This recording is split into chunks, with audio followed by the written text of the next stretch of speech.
Ele vai acabar com isso daí, ele vai matar vocês. Nariz de porco, de tomada. Vem esse povinho aí. Mulheres não sabem matemática, mulheres não sabem física. O seu filho vai virar um viadinho. Ela é o demônio, sai de perto dela.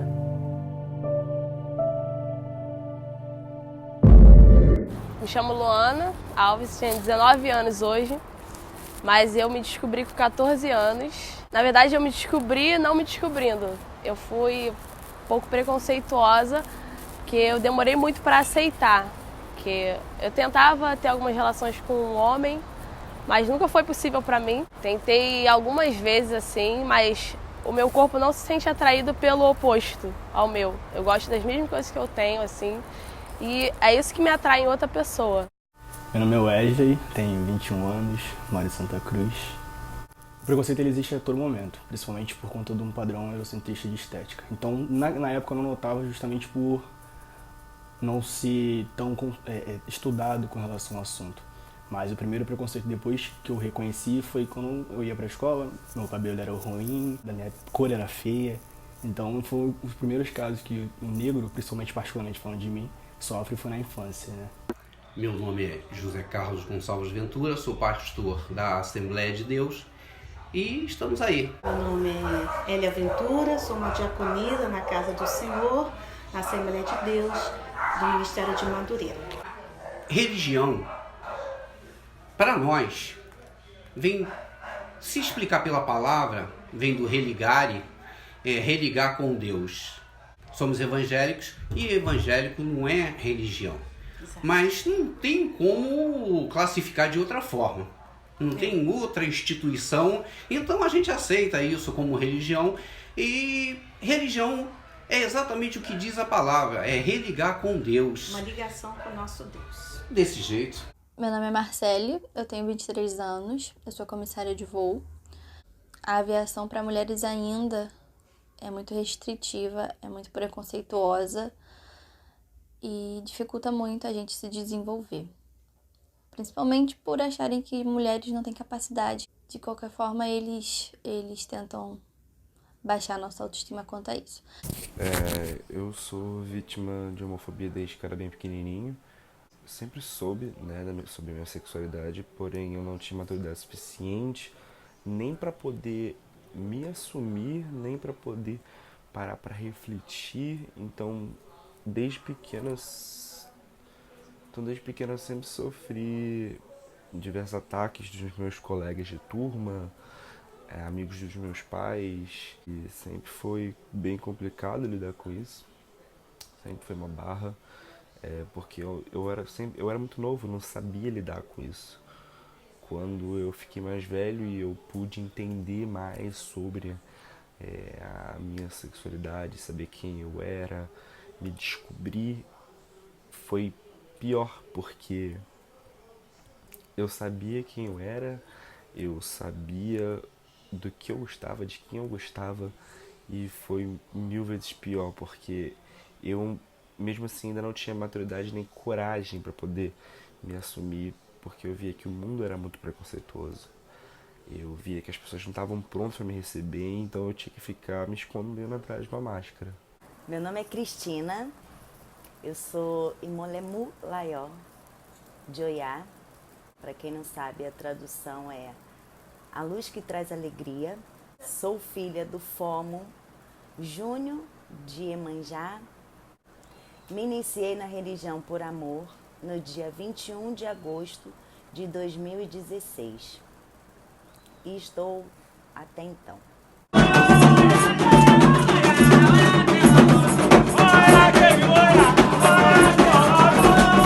A religião para mim hoje é a base da minha vida.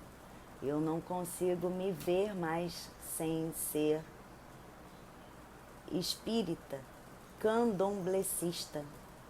É a minha doutrina, é onde eu encontro minha paz, onde eu encontro meu porto seguro, é onde eu me renovo a cada dia que eu vou a uma função.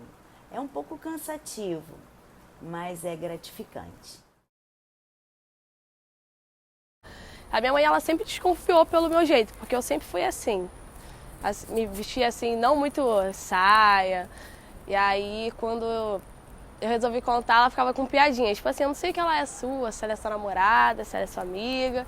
E a gente estava no carro, e aí foi o dia que eu resolvi contar. Falei, mãe, quer saber? Ela é minha namorada. E aí minha mãe começou a chorar. Ela odiou a ideia e falou que estava muito triste comigo, porque não se sentia orgulhosa disso e teria vergonha de expor. E aí eu falei para ela que ela não tinha que estar chorando, que não era uma doença. E em nenhum momento eu pedi desculpa porque eu não estou errada. Então, assim, ou ela aceitava ou eu saía. Um centro cultural é um lugar onde deveria ser para a cultura, mas não era tão acessível. No momento que eu cheguei para uma exposição com a minha namorada, que é branca, e ao lado dela o segurança pediu para me revistar. No momento eu achei que fosse uma questão de protocolo de rotina, mas aí ele pediu para eu tirar a mochila das costas, eu abri a mochila, eu tirar tudo que tinha dentro, eu tirei tudo que eu tinha e botei no chão. Eles olharam, sendo que não fizeram o mesmo procedimento com a minha namorada. Então, eu achava que era um protocolo de rotina. Aí antes de entrar na exposição, falaram para eu entrar com a mochila virada para frente, que aí sim eu poderia entrar. Só que a partir do momento que eu adentrei a exposição, eu notei que o público era majoritariamente branco e eu era a única pessoa que estava com a mochila virada para frente. Foi quando eu me toquei, eu falei, não acredito, o que está acontecendo aqui? No lugar onde era para ser algo mais educativo, um lugar mais acessível para todos os públicos, todas as classes, mas a gente vê que não é. Como é que você se sentiu nessa situação? Impotente, porque principalmente eu, que sou um cara que vivo bastante a militância, no caso eu não utilizo muito a palavra militância, mas sim revolução, porque a gente precisa de mais agressividade nesses processos. Quando acontecer comigo eu vou reagir, eu vou fazer alguma coisa. Mas na hora que acontece você se sente, para se perguntar, não é possível que isso aconteceu comigo. Não é que você não queira fazer, mas você não consegue, você fica estático, você fala, cara, o que eu faço agora? Eu tenho que fazer alguma coisa, mas é uma cobrança por você ter que sobreviver nesse tipo de sociedade, você combater esse tipo de atitude, mas ao mesmo tempo você não emocionalmente está frágil para isso. E toda conversão, ela deixa de ser conversão se ela não tiver uma mudança. E nessas mudanças, aí vem preconceito, vem discriminação, vem intolerância, vem muitas coisas, principalmente nesse momento. E depois essas pessoas vão se afastando, elas mesmas vão se afastando, e algumas, né, vão se afastando, e a gente diminui essa coisa. Tenho 5 anos de evangelho e logo quando eu aceitei Jesus na minha vida, graças a Deus, realmente eu sofri um preconceito. Fiquei triste, sofri preconceito no meu trabalho, com alguns amigos meus. Falava, agora a Elia virou crente, ela não vai poder mais estar com a gente, e vem ela falar de Deus, de Jesus para nós e tal. Mas no trabalho eu fiquei muito triste, porque eu tinha pessoas ali, amigas, e eu achava que eram amigas, e depois que eu aceitei Jesus, essas pessoas se afastaram, mas eu oro a Deus pelas essas pessoas até hoje, que elas possam conhecer esse nosso Deus maravilhoso. Em 2017, eu fiz um curso de piloto privado numa escola aqui no Rio, onde eu era a única aluna no meio de 30 alunos. Homens de idades variadas, desde 20 até 60 anos. E todos os professores eram homens. Ou seja, eu era a única mulher, independentemente de alunos e professores. E teve um episódio de que eu fui com uma saia, dentro do padrão de bom senso, claro, uma saia social. Fui pro curso onde eu sempre ia de calça jeans e blusa de manga, para evitar justamente o assédio. Não que eu tivesse certeza que eu seria assediada, mas eu estava me poupando a isso. Só que teve um dia que eu resolvi me arrumar e fui de saia social pro meu curso. E nesse dia, nessa aula, não foi a aula do professor assediador, foi a aula de um outro professor. No dia seguinte, que era a aula do professor assediador, um senhor de, 80 anos praticamente, Nessa aula dele ficou a minha turma. Minha turma tinha só 6 alunos, 7 comigo. Acabou que na hora do intervalo, esse professor no dia anterior não estava na escola. Aí eu fui fazer o meu lanche sozinha, como sempre. Ele saiu da sala e veio falar comigo numa distância muito ruim de um indivíduo para o outro, falando da minha saia, da minha roupa, e falando muitas coisas que se os outros caras da minha sala não tivessem falado para ele não saberia. Da minha roupa, por exemplo, se eu estava bonita ou não. E ele falou isso na frente dos outros alunos, meio que debochando da minha cara, fazendo piada com isso tudo. E o que mais me deixou revoltada foi que eles sabiam que o professor ia falar isso, e acho que tinham 5 no grupinho. Não é possível que nenhum dos 5 teve o bom senso, a cabeça de falar, não vai fazer isso com ela, porque, né, assédio não é legal. Ele ficou com raiva porque eu não respondi positivamente ao assédio dele, à brincadeirinha dele. E faltava só uma matéria para acabar o curso, para poder tirar minha carteira. E faltando 2 aulas eu desisti. Eu não podia perguntar nada, porque se eu perguntasse, ele olhava para a turma e perguntava, alguém mais não entendeu?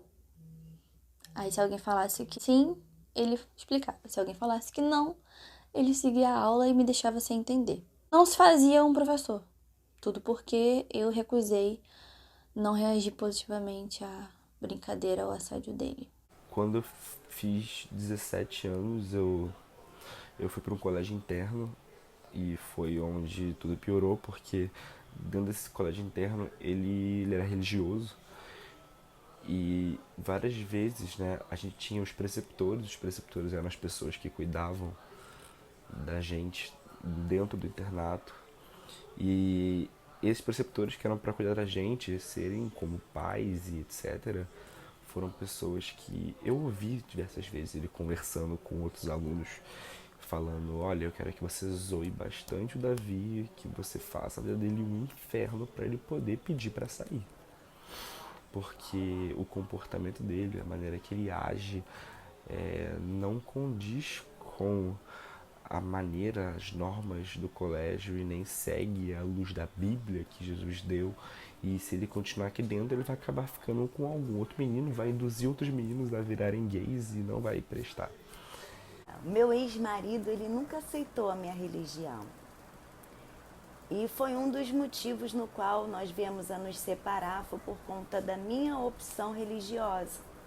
Já tive amigos que falaram para mim que não queriam mais contato comigo por eu optar, né, em ser candomblessista. Logo que eu me iniciei, eu precisei trabalhar e eu estava de preceito com o cordão, que é a joia do orixá que a gente chama de quelê. E eu precisei entrar no ônibus, só que um dos preceitos a gente não pode usar, pegar em notas, moedas, níqueis, a gente não pode. Eu tive que pedir para o trocador do ônibus pegar na minha bolsa e ele se recusou. O ônibus vazio, eu também não podia sentar, eu tinha que ficar em pé no ônibus. E aí um evangélico começou a cantar hino de louvores e eu tive que ficar quieta, porque eu estava dentro de um preceito no qual eu não podia revidar. Um pouco do que a gente sofre, né, na religião. Ser você incomoda muita gente, sabe?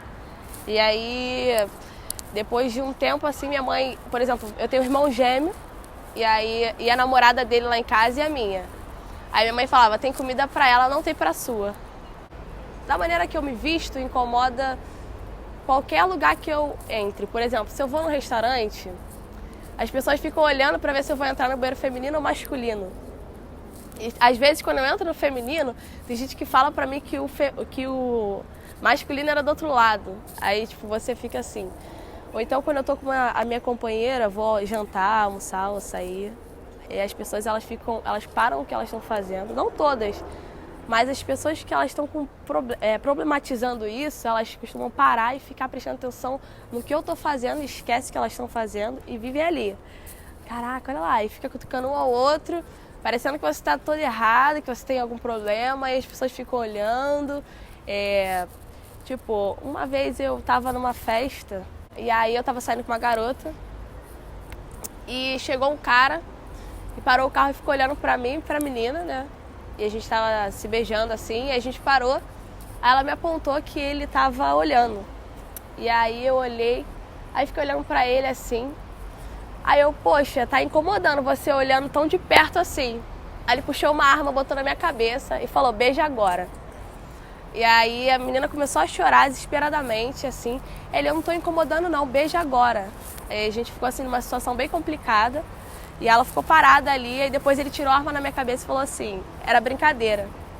Sim, era brincadeira porque ele tava com uma mulher no carro, assim. Porque acho que se ele tivesse um pouco alcoolizado, ou sem ninguém, ou se ele não quisesse falar que era uma brincadeira, ele teria feito eu fazer o que ele quisesse, né? Porque quando você tá com uma arma, a outra pessoa ela fica assim, defesa, né? Não tem o que fazer. Eu não tinha nenhuma arma, não tinha nada, só tinha a menina e eu.